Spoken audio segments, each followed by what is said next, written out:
और उत्तराखंड के धराली में आई आपदा के दौरान लखनऊ के अमृतांश अपने 3 दोस्तों के साथ 24 घंटे तक फंसे रहे। गंगोत्री से लौटते समय रास्ते में सैलाब आने से फंस गए और 67 किलोमीटर पैदल चलकर सुरक्षित स्थान पर पहुंचे। सीआरपीएफ के चॉपर से उन्हें उत्तरकाशी पहुंचाया गया, जिसके बाद वो देहरादून और फिर लखनऊ वापस आए। अमृतांश की जुबानी सुनिए धराली की तबाही की कहानी। तो देखिए, धराली में जिस तरह से आपदा आई थी, उसके बाद जो लोगों ने अपनी आंखों से उस आपदा को देखा था, वो अब अपनी कहानी सुनाते हुए नजर आ रहे हैं। और बड़ी मुश्किलों का सामना करने के बाद जो लोग हैं वो धराली से सुरक्षित निकल पाए हैं। और जो लोग निकले हैं वो बता रहे हैं कि आखिर कितनी भयावह ये आपदा थी।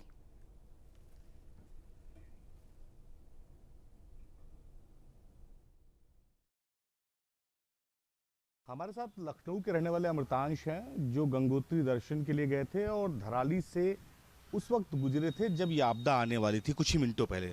अमृतांश, आपने ये सफ़र शुरू किया? आप लखनऊ के रहने वाले हैं, देहरादून में आप पढ़ते हैं, तो वहाँ से अपने दोस्तों के साथ आप निकले थे? जी, हमारे 3 दोस्त थे। 5 तारीख को शाम को हम लोग निकले थे देहरादून से गंगोत्री के लिए।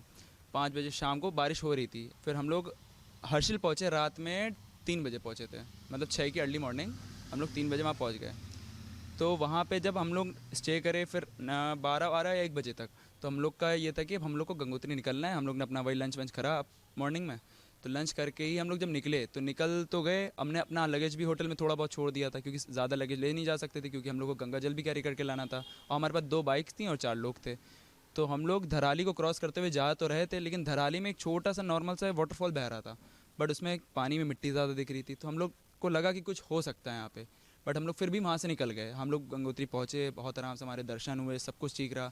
जब दर्शन करके वापस आ रहे थे तो हमें बताया गया कि क्या कहते हैं कि नीचे पूरा धराली बह गया है। अब 1 सेकंड के लिए तो हमें लगा कि भाई क्या करें, कुछ समझ में नहीं आ रहा। बट स्टिल हम लोग फिर नीचे धराली की तरफ गए। जब नीचे धराली की तरफ गए तो हमको लगा कि हाँ भाई, यहाँ पे कोई रास्ता नहीं है। हम लोग को देखना था कि पैदल कोई रास्ता है कि नहीं है, बट वहाँ पैदल रास्ता नहीं बचा था। फिर जब हम लोग वहाँ रुके रहे तो वहाँ पे लोकल्स भी खड़े हुए थे। तो लोकल्स ने हमको बताया कि आप वापस जाइए 2 किलोमीटर पीछे, वहाँ पे ब्रिज होगा, ब्रिज क्रॉस करके पीछे से कच्चा रास्ता जाता है हर्षिल, जो कि पूरा ट्रैकिंग वाला है और जो कि सेफ भी नहीं है। मतलब एक साइड में आपका पहाड़ था धराली, उसके जस्ट अपोजिट साइड में जो पहाड़ था, हम लोग को 17 किलोमीटर का ट्रैक करना था। तो वही शाम के बजने वाले थे 5:30, तो हम लोग को ट्रैक करने के लिए बताया गया। तो हम लोग वहाँ से वापस निकले 3 किलोमीटर ऊपर। वहाँ से हम लोग जब अपनी बाइक वहीं पे पार्क कर दी, वहाँ पे एक आर्मी का 2 लोग खड़े हुए थे और साथ में क्या कहते हैं वहाँ पे टेंट भी लगा था। तो हमने अपनी बाइक वहीं छोड़ दी पूरी। फिर बाइक छोड़ करके हम लोग वहाँ से, हमारे पास आखिरी कैश बचा था 250 रुपीज़, बहुत लास्ट कैश था। तो एक्चुअली मैं स्कूल में ट्रेन भी करा गया हूँ, मैं नेशनल एथलीट भी हूँ साइकिलिंग में भी। तो साथ में हम लोग ने स्कूल में स्काउट एंड गाइडिंग भी करा हुआ है। तो हम लोग को थोड़ा आइडिया था कि हम लोग को क्या क्या करना चाहिए। और साथ में फिर हम लोग वहाँ से निकले तो धीरे धीरे करते हुए हम लोग का रास्ता तो बहुत कठिन था। उसके बाद हम लोग अराउंड रात के 9:30 बजे हर्षिल पहुँचे थे। रास्ता पूछते हमको पता चला कि पूरा का पूरा हर्षिल खाली करा दिया गया है, बिकॉज हर्षिल का आर्मी बेस थोड़ा सा डिस्ट्रॉय हो चुका था, बह चुका था, और वहाँ हर्षिल के 2-4 घर भी बह गए थे। तो वहाँ से फिर हम लोग को कुछ भी समझ में नहीं आ रहा था करें तो करें क्या। फिर हमने एक आर्मी के एसओ साहब थे, उनका नाम तो एक्चुअली मैं भूल गया हूँ, बट स्टिल उन्होंने हमारी बहुत हेल्प करी। तो उन्होंने बताया कि इस सामने ऊपर पहाड़ी पे एक और आर्मी बेस बना हुआ हमारा, हम लोग सब लोग को वहीं शिफ्ट करे पड़े। वहाँ पे छोटे से मंदिर में पूरे गाँव वासी को और जितने भी सिविलियंस हैं वहाँ सब लोग रुके हुए हैं। आप भी वहीं जाइए, आप मेरा नाम बता दीजिएगा, कोई इशू नहीं होगा, वहाँ रात भर रुक सकते हैं। फिर हम लोग वहाँ पहुँचे तो देखा कि कम से कम नहीं तो 60-70 इंसान अंदर बैठा हुआ था। सब परेशान थे, कुछ छोटे छोटे बच्चे भी थे, किसी को कुछ पता नहीं था, किसी की गाड़ी बह गई, किसी का कुछ बह गया, कुछ उम्मीद नहीं थी। तो हम रात भर बैठे रहे।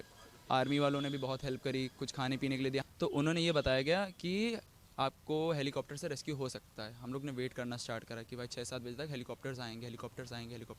हम लोग एक आस लेके बैठे रहे, बट एक हमको किसी आर्मी ने बताया, गलत इन्फॉर्मेशन थी, बट किसी ने हमको इन्फॉर्म करा कि भाई आप पैदल जा सकते हैं, नीचे रास्ता खुला हुआ है। हम लोग ने बिना कुछ सोचे हम लोग वहाँ से निकले। और ये हमको पड़ा पूरा 27.5 किलोमीटर का रास्ता पैदल हमको सफ़र करना पड़ा। फिर हम लोग पहुँचे सुक्की बेस कैंप में।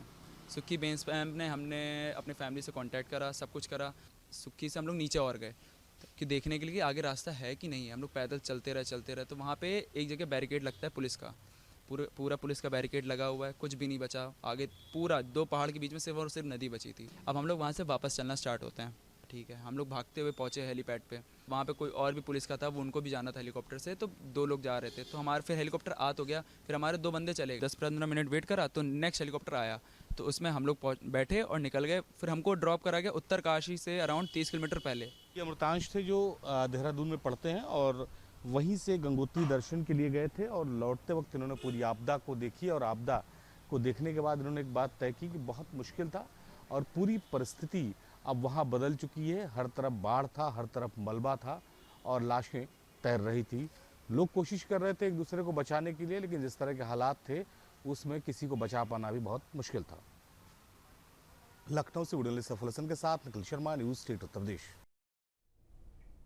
जहाँ भक्ति है हर शब्द में, कथाओं में छुपे हैं दिव्य रहस्य और ज्योतिष देता है जीवन को दिशा। धर्म से जुड़ी हर बातों को जानने के लिए हमारे चैनल स्तुति को सब्सक्राइब करें।